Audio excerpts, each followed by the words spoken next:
அதே போல மாதவிடாய் ஏற்பட்டவர்கள் பெண்கள் அந்த மாதவிடாய் காலத்தில் அவர்கள் நோன்பு நோக்கக்கூடாது. ஆனாலும் அதற்கு அடுத்து வரக்கூடிய மாதங்களிலே எத்தனை நோன்புகளை மாதவிடாய் காரணமாக விடுகிறார்களோ அந்த நோன்புகளை நோட்டுவிட வேண்டும். இது நபிகள் நாயகம் ஸல்லல்லாஹு அலைஹி வஸல்லம் அவர்களுடைய ஹதீஸிலிருந்து தெரியக்கூடிய சட்டம். அப்போ ரமலான் மாதத்திலே மாதவிடாயை பற்றியும் நிறைய பேர் தவறாக விளங்கி வைத்திருக்கிறார்கள். பொதுவாக சகட்டு மேனிக்கு ஒரு வாரம் 10 நாள் என்று கணக்கு வைத்துக்கொண்டு அது மாதிரி ஒரு வார நோன்புகளை 10 நாள் நோன்புகளை விட்டு விடுகிறார்கள். மாதவிடாய் என்பது ஒவ்வொருவருடைய உடற்குறை பொறுத்து வேறுபடும். சிலருக்கு 3 நாட்கள், சிலருக்கு 5 நாட்கள், சிலருக்கு ஒரு வாரம், சிலருக்கு 10 நாட்கள் என்று வேறுபடும். அவரவருடைய அந்த காலத்திற்கு தகுந்தவாறு அவர்களுக்கு அந்த சலுகை கிடைக்கும்.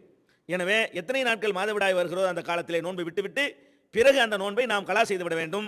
இவர்களுக்கும் நோன்பை விடுவதற்கு சலுகையிலே கண்டிப்பாக விட்டுவிட வேண்டும். மாதவிடாய் காலத்தில் நோன்பு நோக்கக்கூடாது.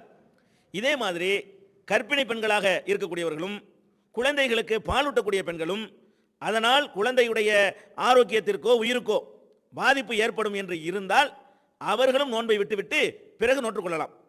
பாலூட்டுவதனால் பெருசாக பாதிப்பு ஏற்படாது என்கிற அளவுக்கு நல்ல திடகாத்திரமாக இருப்பார்களேயானால், மருத்துவர்கள் அப்படி சொல்வார்களேயானால், அல்லது நோன்பு வைப்பதனால் வயிற்றில் இருக்கிற குழந்தைக்கு பாதிப்பு ஏற்படாது என்று சொல்வார்களேயானால் அவங்களுக்கு இந்த சலுகை கிடையாது.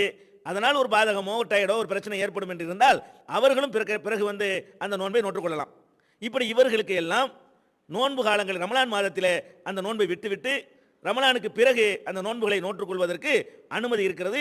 இவர்கள் எல்லாம் தற்காலிகமாக விதிவிலக்கு, அறவே விதிவிலக்கு இல்லை. இவங்க நோன்பு வச்சு தான் அவனு இந்த மாதம் வைக்க வேண்டியதில்லை, ரமலானில் வைக்க வேண்டியதில்லை, பிறகு வைத்துக் கொள்ளலாம் என்கிற அளவுக்கு அவங்களுக்கு சலுகை இருக்கிறது.